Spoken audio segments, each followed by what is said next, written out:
Bonjour, bienvenue à tous et à toutes pour ce nouveau cours sur Blender. Aujourd'hui, je vais vous parler de la scène 3D du 3D Viewport.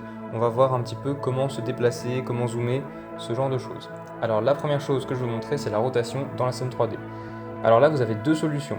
Soit vous allez utiliser le clic de la molette de votre souris, simplement le laisser enfoncer et déplacer votre souris, ce qui va faire tourner la scène. Ou alors vous allez pouvoir utiliser cette petite icône ici. Alors ça, dans Blender, ça s'appelle un gizmo. Et pour l'utiliser, vous allez pouvoir cliquer, voilà, par exemple ici sur Y, et la vue va s'aligner sur Y. Sur Z, on va être en vue de dessus, sur X, en vue de côté. Ou alors vous allez pouvoir cliquer, maintenir votre clic, donc un clic gauche, et faire tourner comme ça en déplaçant la souris. Donc voilà, vous pouvez soit cliquer sur le gizmo et déplacer votre souris en maintenant un clic gauche, soit maintenir un clic molette et déplacer la souris. Ensuite, vous aurez souvent besoin de vous déplacer dans votre scène. Alors là, une fois de plus, vous avez deux solutions. Ou bien vous pouvez utiliser la petite main ici. Vous faites un clic gauche et vous tirez avec la souris pour vous déplacer dans la vue. Ou alors, vous appuyez sur Shift, donc la touche majuscule, et sur le clic molette. Et pareil, vous déplacez la souris. Ensuite, vous pouvez zoomer ou dézoomer un objet. Alors là, on a la première solution, c'est avec la molette, tout simplement, vers le haut ou vers le bas. Ou alors, vous avez cette icône ici, clic gauche, quand on tire, on s'éloigne, on se rapproche. Ensuite, on va parler du zoom. Alors pour zoomer, il y a deux solutions, une fois de plus.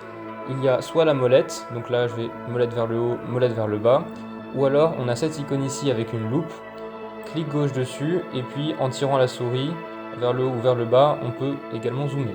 En termes de navigation, on a également ces deux icônes ici. Le premier, c'est la caméra. Quand on clique dessus, on se met en vue caméra. Vous voyez que ici j'ai ma caméra dans ma scène 3D. Quand je clique sur l'icône, je me mets dans la vue de la caméra. Ça, on peut également le faire avec le raccourci clavier 0 sur le pavé numérique. Donc voilà, 0, je rentre dans la caméra, et re-0, je sors. Et enfin, le dernier outil de navigation qu'on n'a pas vu, c'est celui-ci. Cette icône-là, il permet d'activer ou de désactiver la vue ortho. On a deux types de vues. Là, vous pouvez voir en haut à gauche qu'on est en vue perspective, c'est-à-dire que la perspective est respectée, les objets qui sont plus loin seront plus petits. Si on clique là-dessus ou sur la touche 5 du pavé numérique, on peut changer entre la vue orthographique et la vue en perspective. Et donc vous voyez que la vue orthographique, la distance n'est pas respectée. Là, tous les cubes sont à la même taille, alors qu'en réalité, celui-ci est plus loin et devrait être plus petit. Ça, c'est une vue qui va être très utile par la suite. Voilà, c'est tout ce qu'il y a à savoir sur la navigation dans la scène 3D. Merci d'avoir suivi ce cours, et je vous retrouve avec plaisir dans le prochain où on va parler de la sélection et de la transformation d'objets.